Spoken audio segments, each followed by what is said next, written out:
Hello everyone, welcome to ज्ञान IQ। और आज हम करेंगे अपना KVS PRT EVS की जो सीरीज हमारी चल रही है उसको कंटिन्यू करेंगे।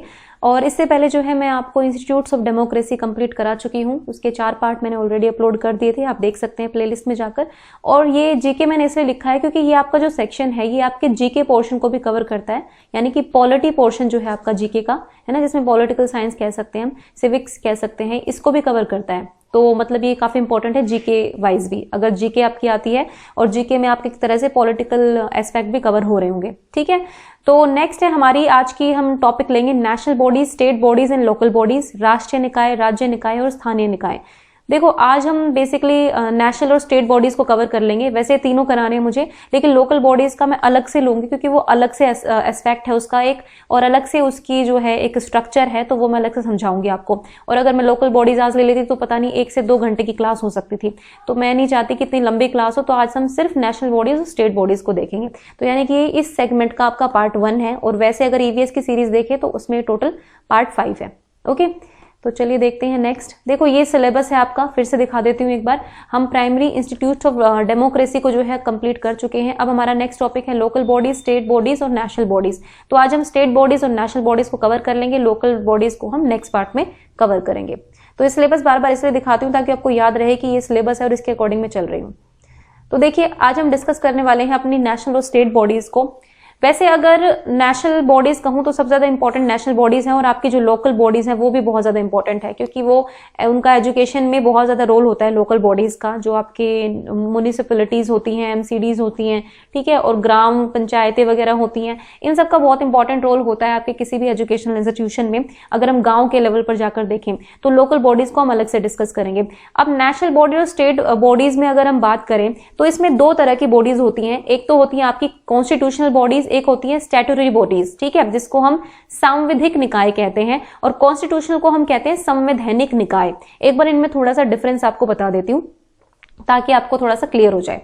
देखो कॉन्स्टिट्यूशनल बॉडीज यानी कि संवैधानिक निकाय जो है, ये जो भी बॉडीज होती हैं इनका जो प्रावधान है वो हमारे संविधान में होता है, ठीक है। यानी कि संविधान में इनके लिए आर्टिकल्स होते हैं, प्रॉपर एक्ट्स होते हैं, अमेंडमेंट एक्ट्स होते हैं। अगर आपको कोई बॉडी को कॉन्स्टिट्यूशनल बॉडी बनाना है, उसको संवैधानिक बॉडी बनाना है, तो पहले आपको एक बिल तैयार करना पड़ेगा, अमेंडमेंट बिल। फिर उसको लोकसभा और राज्यसभा से, ठीक है, लोकसभा और राज्यसभा से पास कराना पड़ेगा, और उसके बाद जो है वो एक्ट बन जाता है। हमेशा पहले बिल प्रेजेंट किया जाता है, सरकार या मतलब सरकार भी प्रेजेंट कर सकती है, जो मंत्री नहीं है वो भी प्रेजेंट कर सकते हैं, और दोनों मतलब संसद के दोनों सदनों से जब वो पास हो जाता है तो फिर वो एक्ट बन जाता है। उसके लिए प्रॉपर एक आर्टिकल भी अलॉट हो जाता है कि इस आर्टिकल में अमेंडमेंट किया गया है। तो ये आर्टिकल्स होते हैं, जो अनुच्छेद होते हैं, ये आपके संविधान का पार्ट है। तो संविधान में अगर हम कोई चेंज करके कुछ भी किसी बॉडी को सेटअप करते हैं संवैधानिक निकाय के रूप में, तो वो कॉन्स्टिट्यूशनल बॉडी बन जाती है। लेकिन जहां तक बात है अगर स्टैट्यूटरी बॉडीज को, यानी कि सांविधिक,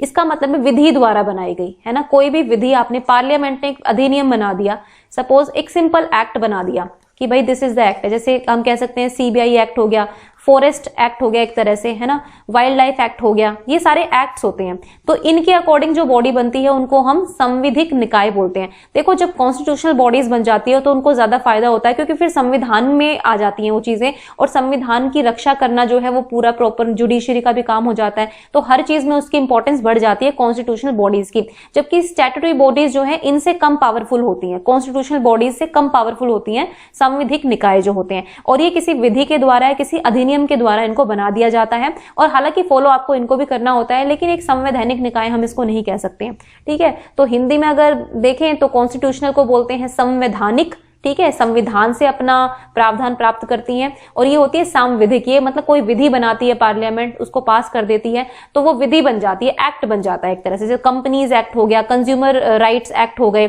तो ये इस तरह के एक्ट होते हैं जो स्टैट्यूटरी बॉडीज के अंडर आते हैं। ओके, तो अब हम देख लेते हैं जरा एक बार कौन कौन सी कॉन्स्टिट्यूशनल बॉडीज हैं, और इसमें मैं सीधे आपको स्टेट बॉडीज भी करा दूंगी साथ साथ, और नेशनल बॉडीज भी करा दूंगी। देखो तो भारत में राष्ट्रीय और राज्य निकाय कौन कौन से हैं वो मैं आपको बता देती हूँ।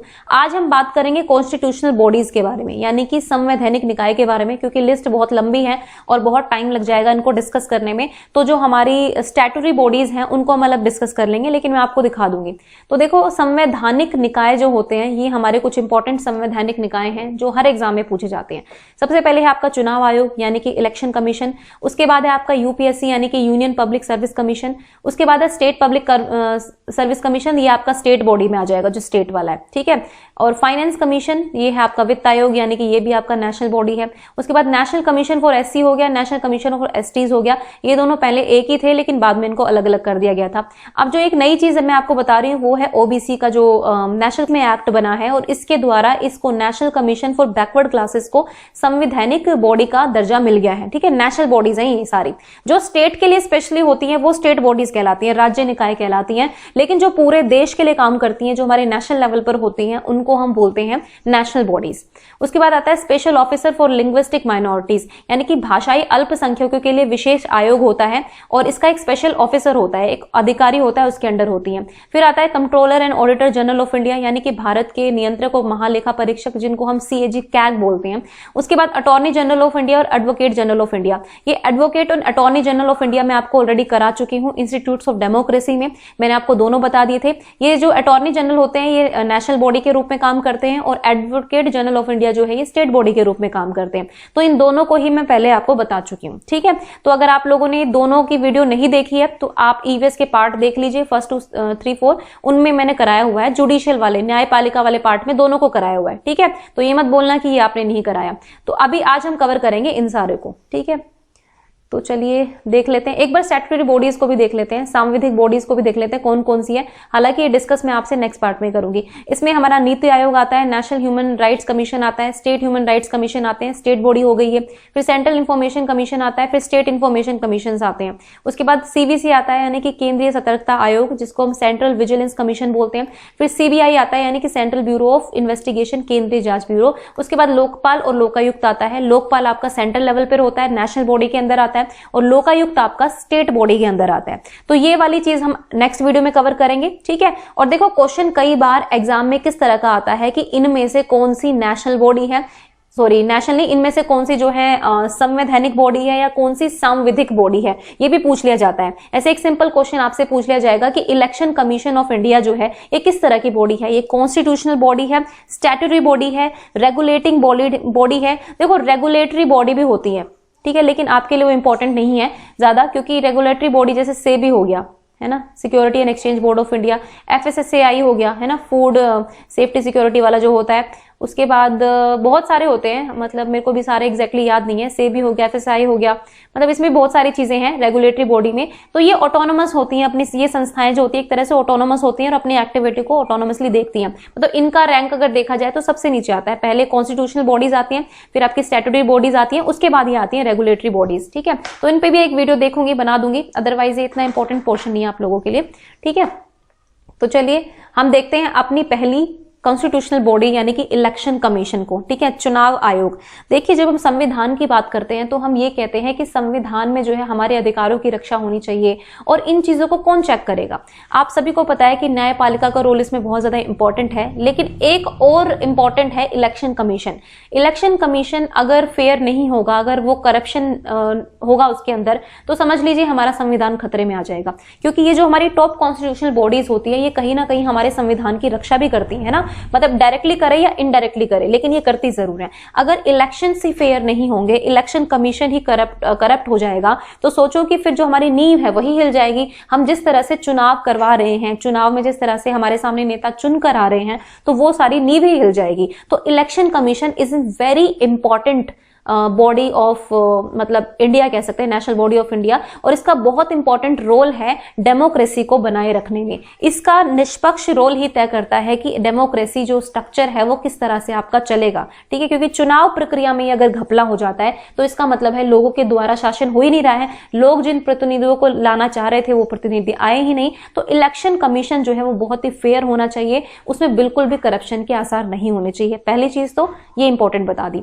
ठीक है। अब निर्वाचन आयोग एक स्थायी निकाय है और स्वतंत्र निकाय है, मतलब फ्री है ये, ठीक है। निर्वाचन आयोग पर कोई भी पॉलिटिकल पार्टी, कोई भी संसद दबाव नहीं डाल सकती कि आप ऐसे करिए, आप ऐसे करिए। वो बात अलग है कि कल को कोई अमेंडमेंट एक्ट आ जाता है ना, कोई अमेंडमेंट एक्ट आ गया तो कॉन्स्टिट्यूशनल में ही कोई हमने एक्ट ला दिया कि भाई इस तरह से चेंज होगा इलेक्शन कमीशन में, तो वो एक अलग चीज होती है, वो हर जगह से पास होके आता है। लेकिन आप डायरेक्टली इन्फोर्स नहीं कर सकते इलेक्शन कमीशन ऑफ इंडिया को कि आप ऐसे मत करो, हम तो ऐसे खुलेआम खर्चा करेंगे, हम तो खुलेआम प्रमोशन करेंगे। नहीं, इलेक्शन कमीशन की गाइडलाइंस जो है हर सरकार को फॉलो करनी पड़ती है, हर नागरिक को फॉलो करनी पड़ती है, हर ऑर्गेनाइजेशन को फॉलो करनी पड़ती है, हर पॉलिटिकल पार्टी को भी इसको फॉलो करना पड़ता है। ओके, तो निर्वाचन आयोग स्थायी संस्था है, यह अस्थायी नहीं है, इसको आप अपनी मर्जी से हटा नहीं सकते हैं। संविधान के अनुच्छेद 324, मैंने हर कॉन्स्टिट्यूशनल बॉडी का इंपॉर्टेंट आर्टिकल लिख दिया है आप लोगों के लिए। तो कॉन्स्टिट्यूशन का जो आर्टिकल नंबर 324 है, इसके अनुसार संसद, राज्य विधानमंडल, राष्ट्रपति और उपराष्ट्रपति, ये चार चीजें रट लो बिल्कुल, ठीक है। तो इनके जो चुनाव हैं वो उनके चुनाव की जिम्मेदारी है इलेक्शन कमीशन पर, यानी कि चुनाव आयोग पर होती है, ठीक है। मतलब राज्य विधानमंडल हो गया, संसद हो गई, राष्ट्रपति हो गए, उपराष्ट्रपति, इनको बेसिकली चुनाव आयोग देखता है। देखो एक चीज आपको समझनी होगी, एक तो होता है आपका चुनाव आयोग जिसको हम simple election commission of India बोलते हैं, एक होता है राज्य चुनाव आयोग, ठीक है, राज्य चुनाव आयोग। लेकिन इसका काम ये नहीं है कि राज्य में मुख्यमंत्री के लिए अगर चुनाव होने हैं तो ये राज्य चुनाव आयोग हेल्प करेगा इसमें, नहीं। देखो इलेक्शन कमीशन इंडिया जो होता है, यानी कि मुख्य चुनाव आयोग जो होता है हमारा, वो राज्य विधानमंडल के चुनाव भी कराता है। इसमें संसद में आपका लोकसभा राज्यसभा दोनों आ गया, ठीक है। उसके बाद आपका राज्य विधानमंडल में आपकी विधानसभाएं हो गई जिसमें आपका मुख्यमंत्री चुना जाता है, वो चुनाव भी चुनाव आयोग कराता है, राष्ट्रपति का भी कराता है और उपराष्ट्रपति का भी कराता है। अब सवाल ये उठता है कि राज्य चुनाव आयोग का फिर क्या यूज है। राज्य चुनाव आयोग जो है, जितनी भी पंचायतें होती है ना, पंचायतें होती हैं, या फिर आपके निगर निगम हो गए, नगर निगम हो गए, यानी कि एमसीडी हो गई, आपकी एमसीडी हो गई है ना, एमसीडी बोलते हैं इनको, सॉरी एमसी बोलेंगे खाली क्योंकि मैं दिल्ली के पर्सपेक्टिव में बता रही थी। जैसे म्युनिसिपल कॉर्पोरेशन ऑफ दिल्ली है, इस तरह से म्युनिसिपल कॉर्पोरेशन ऑफ किसी भी राज्य की हो सकती है। तो जितने भी नगर निगम होते हैं इनके चुनाव हो गए, या फिर आपका पंचायतों का चुनाव हो गया, ये आपका कराता है राज्य चुनाव आयोग। वो हम लोकल बॉडीज में कवर करेंगे राज्य चुनाव आयोग को, क्योंकि वो एक तरह से लोकल बॉडीज को ज्यादा देखता है, ठीक है। तो इसलिए अभी आज मैंने उसको नहीं लिया है, तो मैं आपको ये जस्ट एक डिवीजन बता रही हूं कि अगर पंचायतों का चुनाव है या नगर निगम का चुनाव वगैरह है तो इलेक्शन कमीशन का इससे कोई लेना देना नहीं है, इस चुनाव आयोग का इससे कोई भी लेना देना नहीं है, इनको देखता है राज्य चुनाव आयोग। ये इंपॉर्टेंट चीज बतानी थी आपको ताकि कोई कंफ्यूजन ना हो। अब ये चीज मैंने आपको बता दी कि आर्टिकल 324 जो है इलेक्शन कमीशन ऑफ इंडिया को देखता है, और इलेक्शन कमीशन ऑफ इंडिया का मेन काम यही है कि आपको फ्री एंड फेयर इलेक्शंस कराने हैं, कोई भी करप्शन आपको नहीं करना है। आप थोड़ा सा अपॉइंटमेंट के बारे में बात कर लेते हैं कि जो हमारा चीफ इलेक्शन कमिश्नर होता है, यानी कि हम जिसको CEC बोलते हैं, ये आप मुझे कमेंट सेक्शन में बताएंगे कि हमारे चीफ इलेक्शन कमिश्नर कौन है। क्योंकि देखिए ये आपके जब आपका एग्जाम होगा तो हो सकता है बदल जाए, ना भी बदले, तो ये मतलब आप इस चीज के प्रति जो अपडेटेड रहना हमेशा कि चीफ इलेक्शन कमिश्नर कौन है, क्योंकि डायरेक्ट क्वेश्चन ये भी आ सकता है कि मुख्य चुनाव आयुक्त कौन है। And the other election commissioner shall be made by president.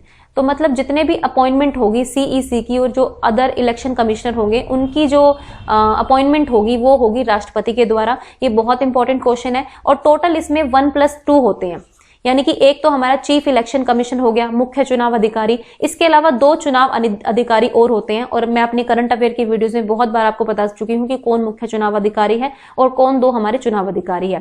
देखो पावर वैसे देखी जाए तो सेम ही है तीनों की ही, लेकिन बस ये होता है कि एक चीफ बनाना होता है तो चीफ ये बन जाते हैं और 2 इनके अलावा अन्य होते हैं। अब ये पहले से 3 सदस्य नहीं था, ये बहु सदस्य निकाय नहीं था, ये इसको बहु सदस्य निकाय बनाया गया 1989 से पहले। जो है इसमें सिर्फ एक ही चुनाव अधिकारी होता था, यानी कि मुख्य चुनाव अधिकारी होता था, वो एक ही होता था, वो देखता था पूरा।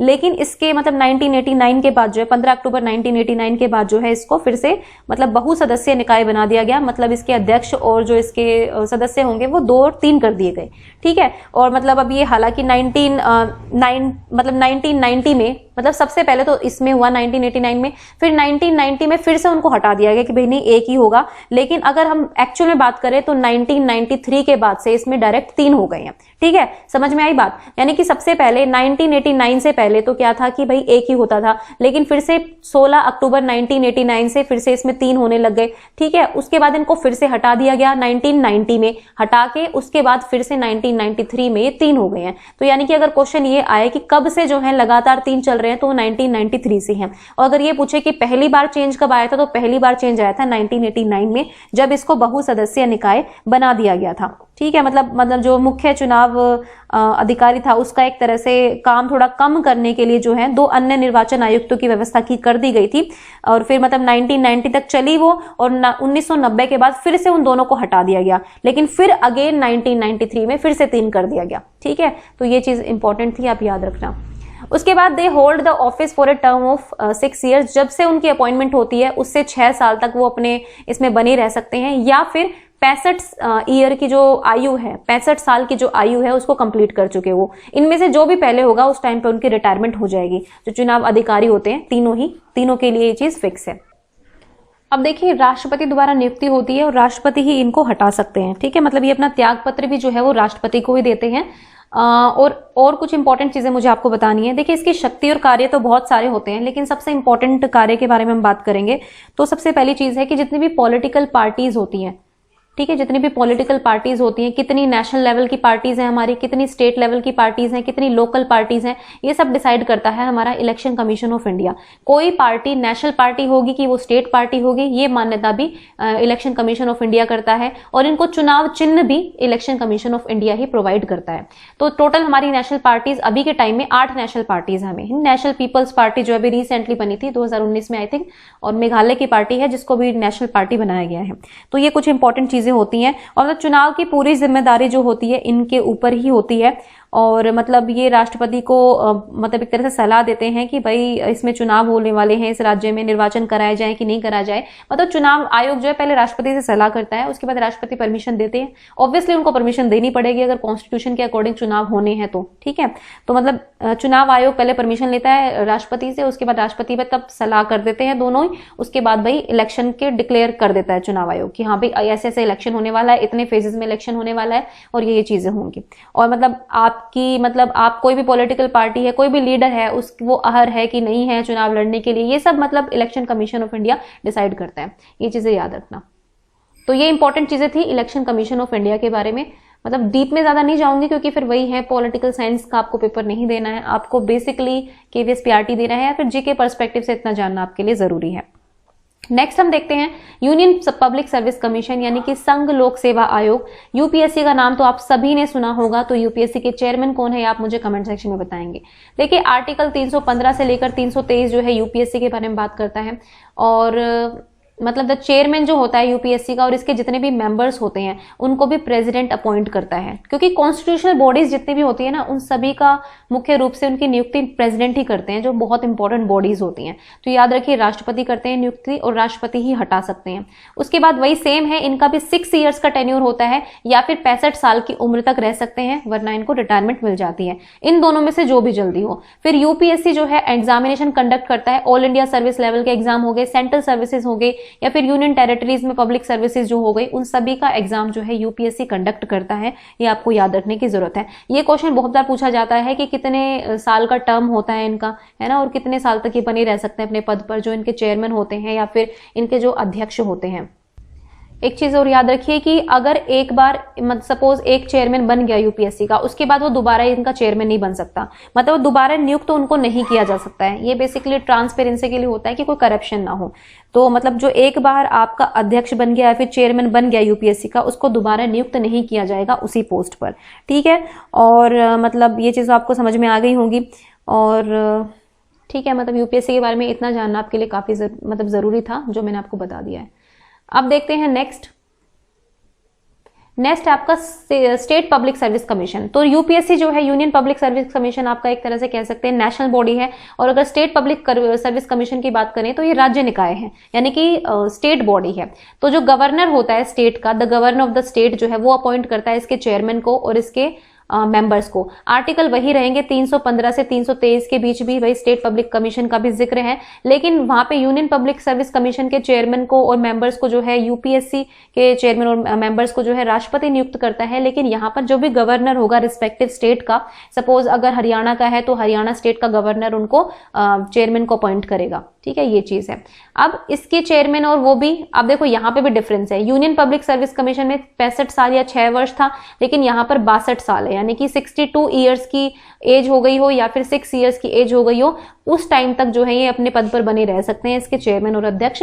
और लेकिन इनको रिमूव कौन कर सकता है? इनको केवल प्रेसिडेंट रिमूव कर सकता है, राज्यपाल के पास ये शक्ति नहीं होती है। अपॉइंटमेंट राज्यपाल देता है, लेकिन अगर इनको बर्खास्त करना है अपने पद से या हटाना है तो वो सिर्फ प्रेसिडेंट कर सकते हैं। ये इंपॉर्टेंट डिफरेंस है, याद रखिए, एग्जाम में पूछ सकते हैं। और जो चेयरमैन और इसके मेंबर्स हैं यूपीएससी के, मतलब यूपीएससी के हो गए या फिर स्टेट पब्लिक सर्विस कमीशन हो गए, इनको रीअपॉइंट नहीं किया जा सकता, दोबारा इनको नियुक्त नहीं किया जा सकता। देखो जितने भी ये पब्लिक सर्विस कमीशन होते हैं, जैसे छत्तीसगढ़ पब्लिक सर्विस कमीशन हो गया, Uttar Pradesh public service commission होगा, ये सारे क्या करते हैं? आप सभी को पता है कि जितने भी स्टेट की जॉब्स होती हैं, स्टेट के जो हाई लेवल की जॉब्स होती हैं, ग्रेड ए और ग्रेड बी की, उन सभी को ये देखते हैं। स्टेट पब्लिक सर्विस कमीशन इनको देखते हैं। जैसे हरियाणा में स्पेशल होगी तो हरियाणा के उसको देखेंगे, हरियाणा पब्लिक सर्विस कमीशन देखेगा। अगर भाई यूपी की बात हो गई तो यूपी पीएससी देखेगा। ये होते हैं ना पीएससी लेवल के एग्जाम, आप सभी को पता है इन चीजों के बारे में, तो इनको ये देखता है। बस ये थोड़ी बारीकियां थी जो मैंने आपको बताए हैं, जो डिफरेंस थे यूनियन पब्लिक सर्विस कमीशन के साथ, इनको आपको याद रखना है जरूर।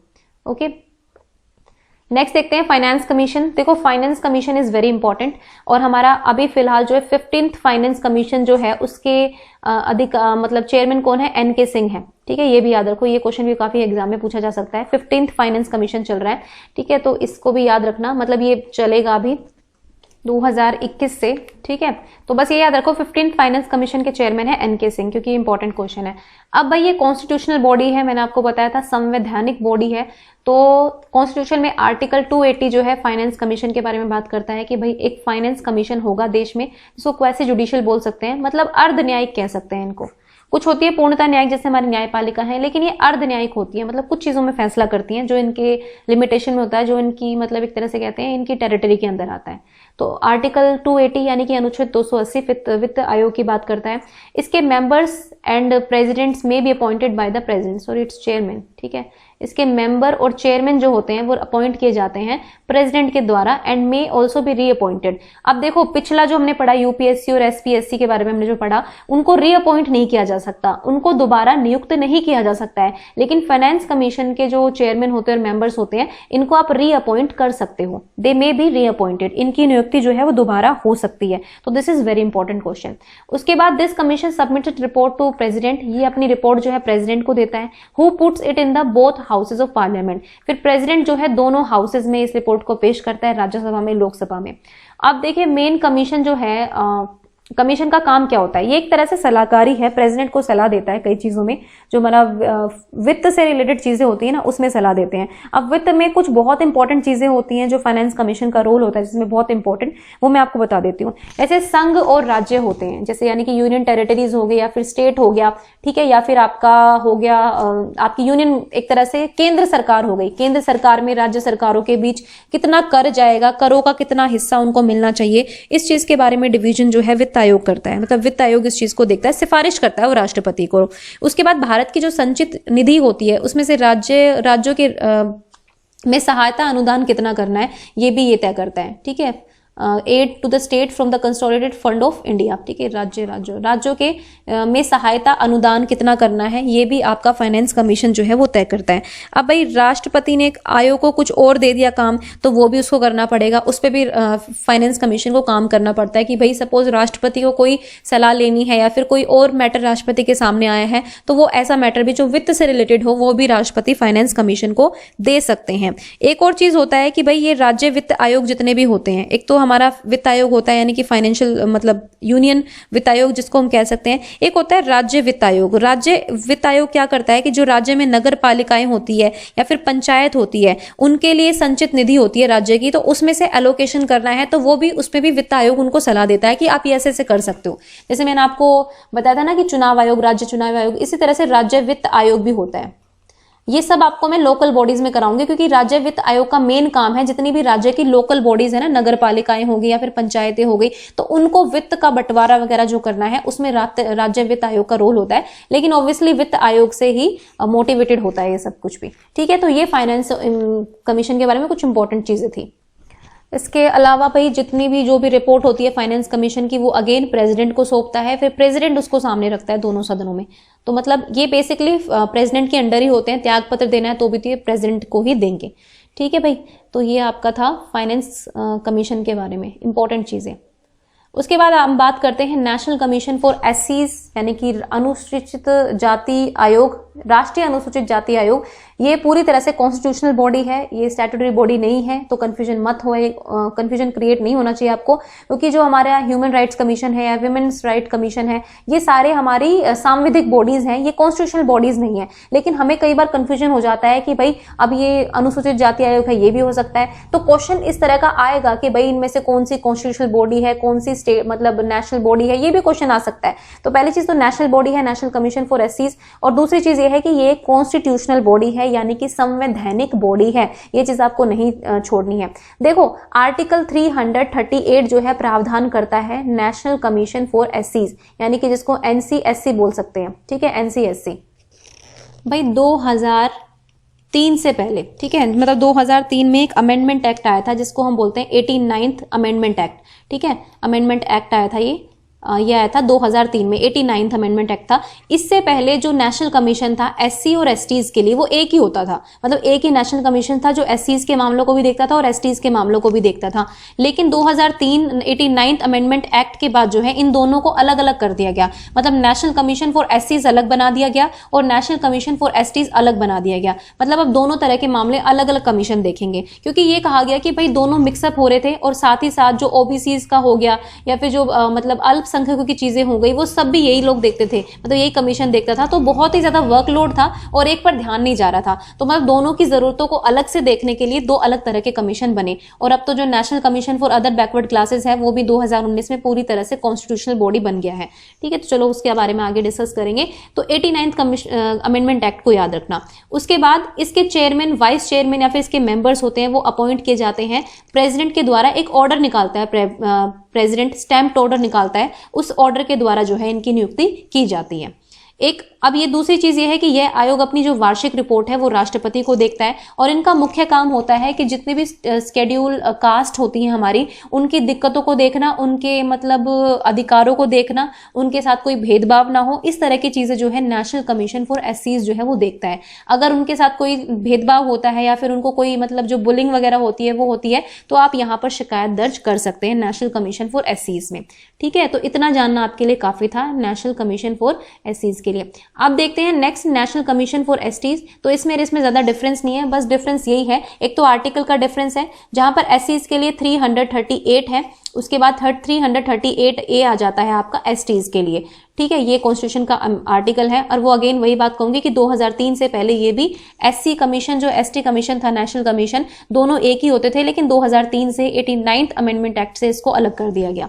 इसके चेयरमैन या फिर वाइस चेयरमैन या मेंबर्स हैं उनको भी प्रेसिडेंट अपॉइंट करता है by order and stamped order. देखो एक तो डायरेक्ट नियुक्ति होती है, एक होती है आप ऑर्डर के थ्रू उसको नियुक्त कर रहे हैं, तो ये ऑर्डर के द्वारा नियुक्त होते हैं। अब ये अपनी रिपोर्ट जो है वार्षिक रिपोर्ट अगेन राष्ट्रपति को सौंपते हैं कि भाई क्या क्या चीजें हुई हैं, और ऑब्वियसली राष्ट्रपति से सलाह भी करते हैं इनके जो, और जो national commission for schedule tribes है इनके जो चेयरमैन होते हैं इनके नाम भी आपको याद रखने हैं। तो आप लोग बताएंगे मुझे कमेंट सेक्शन में कि एससी और एसटीज का जो नेशनल कमीशन है उसके चेयरमैन कौन है, अगर नहीं पता तो सर्च करके मुझे जरूर बताना। ठीक है, अब नेक्स्ट बात करते हैं अपना national commission for backward classes, जिसको हम एनसीबीसी कहते हैं। जितने भी ओबीसीज होते हैं, जितने भी ओबीसीज होते हैं ये इसके अंडर आते हैं, यानी कि पिछड़ा वर्ग जो होता है उसके लिए राष्ट्रीय आयोग। देखो इसके लिए बहुत लंबी सी लड़ाई कहो या फिर कह दो कि बहुत सारी चीजें हुई, national commission for backward classes के लिए काफी सालों से चलता आया और फाइनली ये बन गया है कॉन्स्टिट्यूशनल बॉडी। तो हिस्ट्री ये रही है इसकी कि 1950s में एक मतलब कहेंगे कि कमीशन अपॉइंट हुआ था जिसका नाम था काला कालेकर कमीशन। ठीक है, उसके बाद 1970s में एक मंडल कमीशन आया, इन सब ने मतलब ओबीसीज के मुद्दों को उठाया, जो भी था ये कमीशन सेटअप किए गए। उसके बाद जो है फाइनली जो है 1992 में एक मतलब सुप्रीम कोर्ट ने मतलब डायरेक्ट किया गवर्नमेंट को कि आप एक परमानेंट बॉडी बना दीजिए जो मतलब जो बैकवर्ड क्लासेस हैं उनकी चीजों को देखेगी कि भाई उनका किस तरह से एक्सक्लूजन करना है, किस तरह से इंक्लूजन करना है। देखो ओबीसी की एक लिस्ट होती है, सेंट्रल लिस्ट होती है, स्टेट लिस्ट होती है, तो इसमें किसको इंक्लूड करना है, कौन सी जातियों को इसमें इंक्लूड करना है, कौन सी को नहीं करना है, ये सब चीजें बहुत अपने आप में बड़ा मुद्दा होती है। तो सुप्रीम कोर्ट ने डायरेक्ट किया 1992 में कि आप करो ऐसा, ठीक है, लेकिन मतलब कुछ हुआ नहीं ज्यादा। उसके बाद एक एक्ट पास किया गया पार्लियामेंट में जो था national commission for backward classes act, जो 1993 में पास किया गया, लेकिन इसको कॉन्स्टिट्यूशनल बॉडी नहीं बनाया गया, ये भी चीज याद रखिए। इससे पहले जो है अगर कॉन्स्टिट्यूशनल बॉडी के रूप में देखें तो जो हमारा नेशनल कमीशन फॉर एससीज था वही देखता था पिछड़ी जातियों के मुद्दे को भी, जो हमारा एससीज के लिए कमीशन था।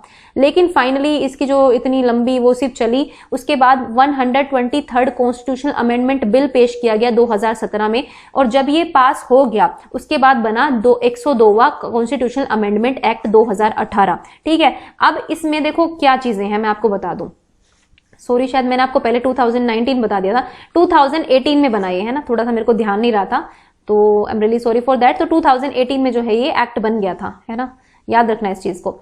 देखो बिल में और एक्ट में क्या फर्क होता है, मैंने आपको बताया था कि देखो कॉन्स्टिट्यूशनल बिल का अगर ये होगा ना, ये कि कौन से नंबर का कॉन्स्टिट्यूशनल बिल था या कौन से नंबर का अमेंडमेंट एक्ट था, इसमें आपको कंफ्यूजन हो सकता है। जैसे जीएसटी आया था उसमें भी यही कंफ्यूजन हुआ था। तो अगर एनसीबीसी के बारे में बिल पूछा जाए ना तो वो था 123वां, लेकिन अगर एक्ट पूछा जाए तो वो है 102वां, ठीक है।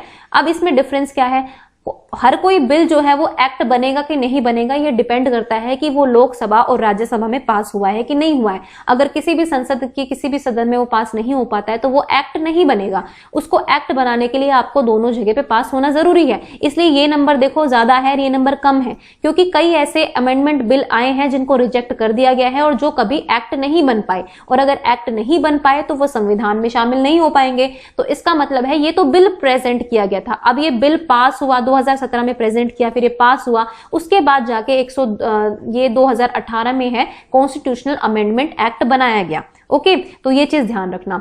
अब भाई अगर आपसे एक्ट पूछा जाए तो आपको 102वां बताना है, और अगर बिल पूछा जाए तो आपको बताना है 123वां। तो अब ये फाइनली एक कॉन्स्टिट्यूशनल बॉडी बन गई है, मतलब इसको हम संवैधानिक बॉडी कहेंगे। और इसके लिए कुछ मतलब अनुच्छेदों में भी मतलब अधिनियम किए गए। इसमें से एक है 338B। देखो 338 जो है वो एससीज के लिए है, याद रखो, ठीक है, थोड़ा मिटा देती हूँ। 338 जो है वो एससीज के लिए है, 338A जो है वो एसटीज के लिए है, और 338 अगर बी की बात आएगी तो वो आपका ओबीसीज के लिए है, यानी कि बैकवर्ड क्लासेस के लिए है। तो ये आर्टिकल आप कभी भूलना मत। और उसके बाद एक आर्टिकल और है 342 में भी एक डाला गया अनुच्छेद, ठीक है, उसके अंदर भी ये सब इसकी प्रोविजंस की गई हैं। बेसिकली जो अन्य पिछड़ा वर्ग है उसकी जातियों का संरक्षण कह लीजिए, या फिर किसको इंक्लूड करना है। जैसे क्रीमी लेयर बनाया ना अभी, ओबीसी क्रीमी लेयर है कि आपको हर साल ये प्रूफ देना पड़ता है कि आपकी इनकम जो है एक सेट क्राइटेरिया से कम है। जैसे अभी के लिए 8 लाख है, अगर 8 लाख से आपकी ज्यादा इनकम है सालाना तो आप इसमें नहीं आएंगे, आपको रिजर्वेशन नहीं मिलेगा, आप सीधे जनरल में चले जाएंगे। लेकिन अगर आपकी सालाना इनकम 8 लाख से कम है तो आप आएंगे ओबीसी के अंदर। इसी तरह से ईडब्ल्यूएस कैटेगरी का भी एक अमेंडमेंट एक्ट आ चुका है, आपको पता है। ईडब्ल्यूएस में यह है कि आपको 10% रिजर्वेशन मिलेगा अगर आपकी जो सालाना इनकम है वो 8 लाख से कम है। इसमें जितने भी जनरल कैंडिडेट जो इकोनॉमिकली वीकर हैं, जो जनरल कैंडिडेट होते हैं, उनको ये रिजर्वेशन मिला हुआ है। अगर आप लोगों को नहीं पता तो आप लोग भी इसका रिजर्वेशन का फायदा उठा सकते हैं। अगर आपकी सालाना इनकम 8 लाख से कम है, एक सर्टिफिकेट बनता है और उसके बाद आपको 10% रिजर्वेशन मिल जाएगा नौकरियों में, ठीक है। भाई किसी को हर्ट करने के लिए नहीं बोल रही हूँ, मतलब ठीक है, अगर ये एक इन्फॉर्मेशन है वो पेपर में भी पूछा जा सकता है। 10% रिजर्वेशन है, बुरा मत मानना कि आप क्यों बात कर रहे हो रिजर्वेशन के बारे में, ठीक है। नाम है इसके इस पर बहस करने के लिए बहुत बड़ी चीजें हैं, यानी इस पर हम बहस करेंगे भी नहीं। नेक्स्ट देखते हैं अपना जो कॉन्स्टिट्यूशनल बॉडी है, special officer for linguistic minorities, यानी कि भाषाई अल्पसंख्यकों के लिए विशेष आयोग। देखो ये भी है एक चीज, मतलब इसमें एक अधिकारी होता है बेसिकली, लेकिन ये भी एक कॉन्स्टिट्यूशनल बॉडी है क्योंकि इसको संविधान के आर्टिकल 350B के अकॉर्डिंग बनाया गया था और ये इस्टेब्लिश हुआ था 1957 में। तो इस चीज को भी याद रखना। उसके बाद इसके लिए एक स्पेशल ऑफिसर होता है, वो अपॉइंट किया जाता है, वो देखता है इस चीज के मामलों को जो भाषाई अल्पसंख्यक है। जैसे कि देखो हिंदी जो है वो मेजोरिटी में बोली जाती है, लेकिन जो मतलब कोई ऐसी भाषा है जो हमारे इसमें देश में अल्पसंख्यकों में काउंट होती है, तो उसके लिए विशेष आयोग है कि मतलब उनको भी संरक्षण किया जा सके, उनको भी अधिकार दिलाए जा सके। इसका जो कमिश्नर होता है, इसका कमिश्नर का जो हेडक्वार्टर है वो इलाहाबाद में है और इसके 3 और रीजनल ऑफिसेज हैं जो है बेलगांव में, चेन्नई में और कोलकाता में। बेलगांव इज इन कर्नाटका, ठीक है। तो मतलब इसके बारे में तो मैं आपको ज्यादा क्या बताऊं, मतलब इतना इंपॉर्टेंट नहीं है, पर फिर भी आपको पता होना चाहिए कि इस तरह का एक आयोग भी है। ओके, अगेन इसकी अपॉइंटमेंट भी जो है प्रेसिडेंट करता है और दूसरी चीज ये अपना प्रतिवेदन भी प्रेसिडेंट को ही देता है, मतलब जितनी भी चीजें होती है प्रेसिडेंट को ही बताता है, प्रेसिडेंट उस पर देखता है, फिर प्रेसिडेंट उसको संसद में पेश करता है कि ये मुद्दे थे, इन चीजों में हमें चेंज चाहिए या नहीं चाहिए। ओके, तो ये चीज याद रखना। अब नेक्स्ट देख लेते हैं एक बार, ये हमारा CAG यानी कि controller and auditor general of India. This is very important. जिस तरह से आपने इलेक्शन कमीशन पढ़ा ना, election commission is very important constitutional body, same ये हमारा जो CAG का ऑफिस है बहुत इंपॉर्टेंट है। और मतलब मैं कहूंगी इसको और इलेक्शन कमीशन ऑफ इंडिया को मैं सबसे ज्यादा इंपॉर्टेंट मानती हूँ कॉन्स्टिट्यूशनल बॉडीज में। अब क्यों मानती हूँ, क्योंकि एक तरह से ये हमारी डेमोक्रेसी की रक्षा कर रहे हैं, एक्चुअल में जो रक्षा करते हैं, क्योंकि इलेक्शन कमीशन फेयर इलेक्शन कराता है, साथ ही साथ ये जो है ये सरकार के वित्त खर्चों में देखता है कि सरकार जो है वित्त को जो है इधर उधर तो खर्च नहीं कर रही है। देखो अभी करप्शन के आरोप तो लगते ही रहते हैं, वो तो हम कभी, मुझे इंडिया में तो मुझे लगता है कभी करप्शन खत्म भी नहीं होने वाला है, क्योंकि एटीट्यूड ही ऐसा है, मतलब एटीट्यूडनल जो चेंज है वो अभी आने वाला नहीं है। फिर डिस्पैरिटीज है, कहीं ज्यादा है कहीं कम पैसा है, तो लोग फिर वही है, जिसके पास कम है वो ज्यादा की चाह रखता है, जिसके पास ज्यादा है वो देना नहीं चाहता। तो बहुत सारी चीजें ऐसी हैं। तो देखो CAG जो है ये आर्टिकल 148 के अंदर रखा जाता है इसको, मतलब कॉन्स्टिट्यूशन ऑफ इंडिया कहता है कि आर्टिकल 148 की अकॉर्डिंग जो है एक पोस्ट होगी CAG की जो आपको क्रिएट करनी है, जिसको आपको अपॉइंट करना है। It is the custodian of public finances as well as the controller of the entire financial system of the country. हम ये कह सकते हैं कि ये पूरा जो लोक वित्त होता है ना, जो हम टैक्स पे करते हैं सरकार को, जो सरकार कहती तो ये है कि हमारे लिए यूज हो रहा है, लेकिन ऑब्वियसली इसमें भी करप्शन होता है। लेकिन इसका CAG का काम यही होता है, वो लोक वित्त का संरक्षक होता है। वो देखता है कि जो संपूर्ण वित्तीय व्यवस्था है वो ठीक तरह से चल रही है कि नहीं चल रही है। ये बेसिकली चेक करता है कि कहां पर कितना खर्चा किया गया है, कहां पर जरूरी खर्चा किया गया है, कहां पर करप्शन हुआ है या कहां पर नहीं हो रहा है। ठीक है, ये सब कुछ देखता है हमारा controller and auditor general of India. जितने भी ऑडिट्स होते हैं इंडिया में ये इसके अंडर होते हैं, मतलब जो यूनियन लेवल पर होते हैं। अब जो CAG है उसको अपॉइंट किया जाता है प्रेसिडेंट के द्वारा। ओके, और इसकी टर्म भी वही 6 ईयर्स होती है या फिर 65 ईयर्स, जो भी अर्लियर होगी उस टाइम पे इनको रिटायरमेंट होनी पड़ती है, मतलब इस तरह से। देखो जो BR अम्बेडकर थे उन्होंने कहा था कि जो CAG की पोस्ट है ये मतलब सबसे महत्वपूर्ण अधिकारी बताया था BR अम्बेडकर ने इसको। मतलब उन्होंने कहा था कि सबसे इंपॉर्टेंट अधिकारी जो होता है भारत में वो होता है controller auditor of general of India, यानी कि CAG होता है। ठीक है, नियुक्ति मैंने आपको बताई दी है कि राष्ट्रपति ही करता है और राष्ट्रपति की हुई ये मतलब अपना त्यागपत्र सौंप सकते हैं। अगर इनको त्यागपत्र देना है तो ये राष्ट्रपति को सौंप सकते हैं। अब आप मुझे ये बताएंगे कमेंट सेक्शन में कि जो हमारे CAG हैं वो कौन है। ठीक है, controller and auditor general of India कौन है। और मैं करंट अफेयर की वीडियो में आपको ये सारी जो पोस्ट के चेयरमैन वेयरमैन सब याद कराती रहती हूँ धीरे धीरे, है ना। मतलब आप लोगों ने अगर देखी है तो आपको पता ही होगा। तो ये चीजें भी आपको याद रखनी है कि कौन किसका चेयरमैन है, कौन किसका प्रेसिडेंट है, कौन सी पोस्ट किसके पास है। ये सब चीजें आपको याद रखनी बहुत जरूरी है। देखो जितनी भी मैंने आपको ये सारी जो बताई है अभी तक, जितनी भी बॉडीज बताई हैं, इनमें से कुछ स्टेट बॉडीज थी, कुछ नेशनल बॉडीज थी। जो राज्य स्तर पर होती हैं वो सारी स्टेट बॉडीज होती हैं, और जो अगर नेशनल लेवल पर होती हैं वो आपकी सारी मतलब नेशनल बॉडीज होती हैं। अब इसमें हमने आज सिर्फ कॉन्स्टिट्यूशनल बॉडीज को कवर किया है। नेक्स्ट वीडियो में हम उनको भी कवर करेंगे जो नॉन कॉन्स्टिट्यूशनल बॉडीज हैं, मतलब जो संवैधानिक रूप से तो जिनके प्रावधान नहीं है, लेकिन जिनको किसी पार्लियामेंट्री एक्ट के द्वारा या अधिनियम के द्वारा स्थापित किया गया है, तो उनके बारे में हम नेक्स्ट वीडियो में बात करेंगे। और लास्ट में हम लेंगे अपनी लोकल बॉडीज। तो इस तरह से आपका पूरा सेगमेंट मैं आपको कंप्लीट करा दूंगी। आई होप कि आपको कुछ नया जानने को मिला होगा, कुछ नया सीखने को मिला होगा, और इसी तरह से आप मतलब याद करते रहिए, चीजों को समझते रहिए, और कुछ ना समझ में आए तो अपने आप सर्च करना भी सीखिए। वो मैं हमेशा कहती हूँ आपको कि self study is very very important. Okay, and thank you for watching ज्ञान IQ।